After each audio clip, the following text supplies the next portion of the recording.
Hey guys, MC Fix. So we have this 2002 Town & Country, which is very similar to a Dodge Caravan, and we're having some issues with the interlock solenoid under the steering column. And so I'm going to show you exactly how to take all this apart, the tools, the supplies, and the know-how on how to go ahead and complete that project.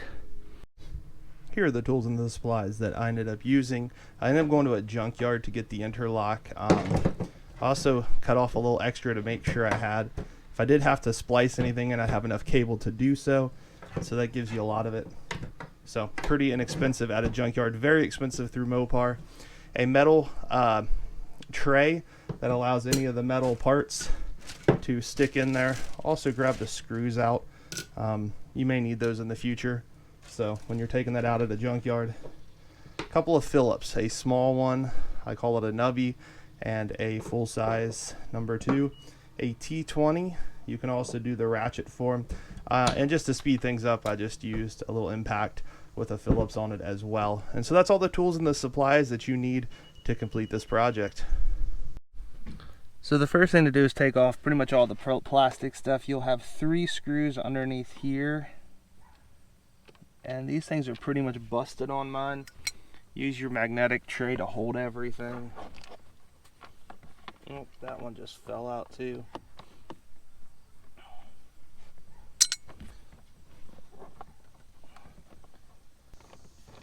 So we'll go ahead and get that last screw out and pull this piece off on the top as well.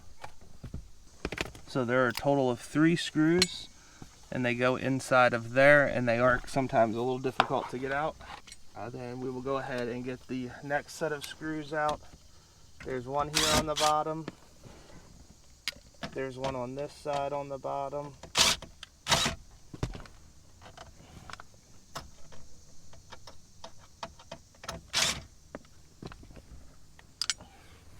And then there's 2 on the door over here.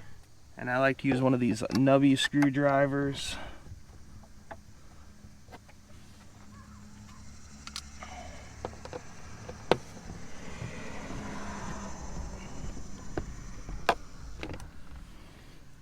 Then this has been taken off a few times before, so this piece will normally not just pop down, but sometimes it does. And it's got a few clips, 3 of them, that hold that into place. And then you have this big black piece to get off. And there are a number of screws in here. There's 1, 2,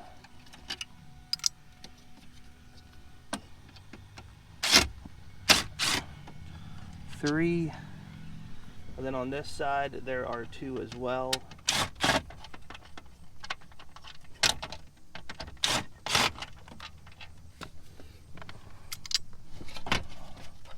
I feel like there's another one somewhere in here.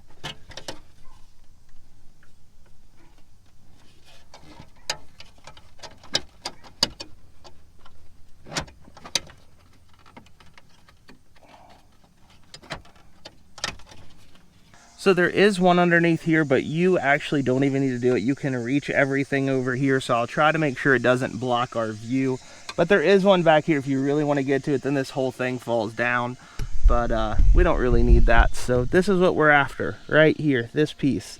So the first thing I'm going to do is go ahead and push back the red clip and push it out, and so that will get the harness off.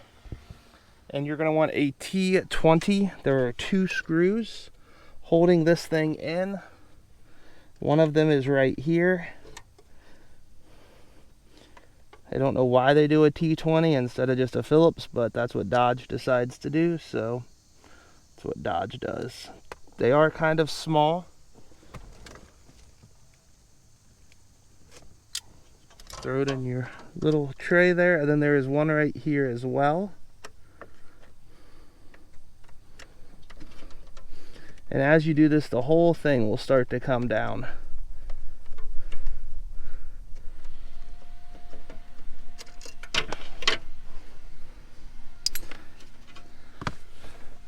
And this right here is the old one, and so we have a new one that is ready to rock and roll. Throw that one off to the side. I did end up getting this one at a junkyard because it was a lot cheaper than buying it through Dodge. They did not have this anywhere else, so we're going to go ahead and install this one in the same location. One thing you are going to want to make sure is that these two pieces connect as you're screwing it in, or else it will not work. So I like to make sure I am seated correctly before I start screwing anything in. Same thing, T20.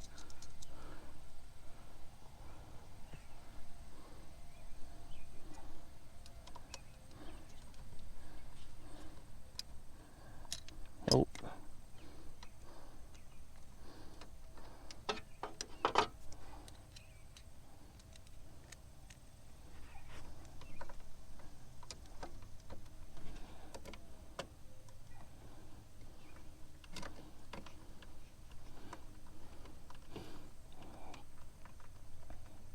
So I just get that to where it will hold it, and we'll find that other T20 screw and go ahead and start getting that into place.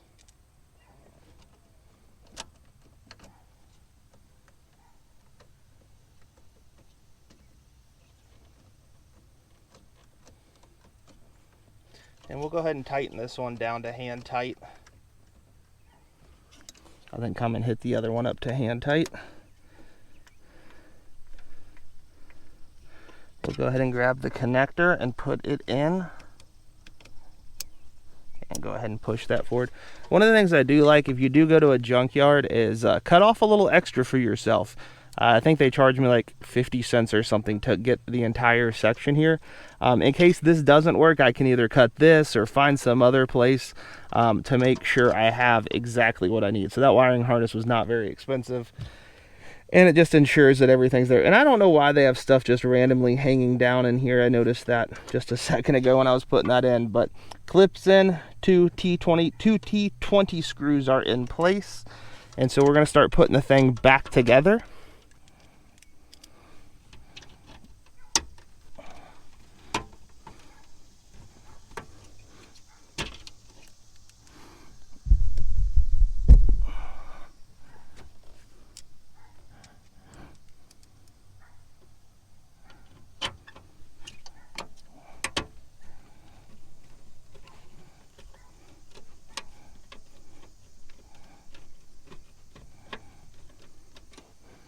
And you're pretty much just looking for the open holes on what you've already done. And just start putting them all back together. I believe this side had 3, the other side had 2.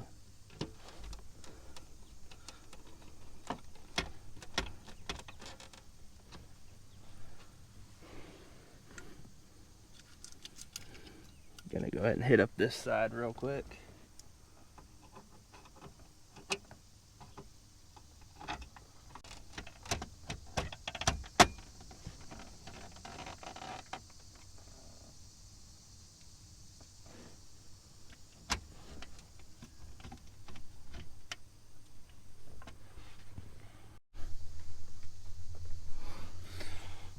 So the next thing is going to get this plastic piece on. And so it just kind of goes up and under and over. To grandmother's house we go. And sometimes the clips work really well. I think these clips are pretty burned out on this side, so we'll just have to screw these ones in by hand. Go ahead and get the little nubby one for this side. Make sure that it is up and in place.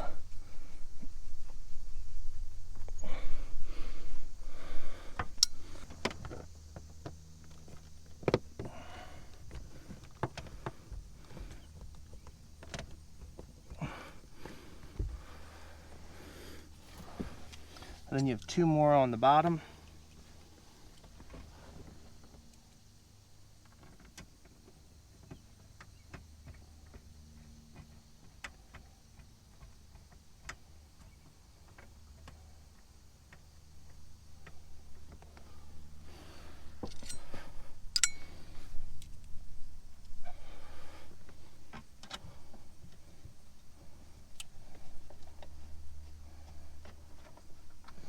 And then the 3 hardest ones, which are, I think at least, back over here. So the top piece goes on. So after you got that top piece on, go ahead and get the lower piece. And the goal is to just kind of get it to snap into place. This is an older vehicle, so this one does not snap as good as it should, but that sometimes happens. And then go ahead and get your screws. Try your best to get them perfectly lined up straight the first time. That does end up helping.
Okay, that's it.